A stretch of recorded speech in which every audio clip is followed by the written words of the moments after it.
का मैं next Monday को बता दूंगा। जी बिस्मिल्लाहिर्रहमानिर्रहीम, आज 5 अगस्त है। जेडीसी आईटीसीटी हॉल नंबर 2 में मौजूद है। वेब डिजाइनिंग की क्लास हो रही है, वेब डेवलपमेंट वेब डिजाइनिंग की क्लास हो रही है। आप लोगों को बताने में मकसद ये वीडियोस इसलिए बनाई जा रही है कि बैच नंबर 6 हमारी क्लासेस अलहमदुलिल्लाह शुरू हो चुकी है गुज़िश्ता 1.5 महीने से। आप लोगों को बताने में मकसद ये, जो लोग अब हमसे रब्ता करें कि हमें इस बैच में दाखिला दे दें, बैच 6 में दाखिला दे दें, तो ये हम नहीं कर सकते क्योंकि आपका लॉस होगा।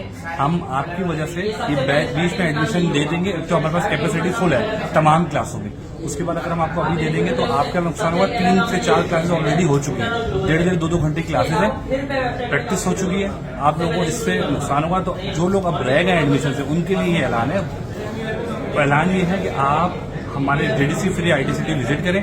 बैच नंबर 7 के एडमिशन अल्हम्दुलिल्लाह हमने ऑन कर दिए और अक्टूबर के एंड में इसकी क्लासेस हो जाएंगी।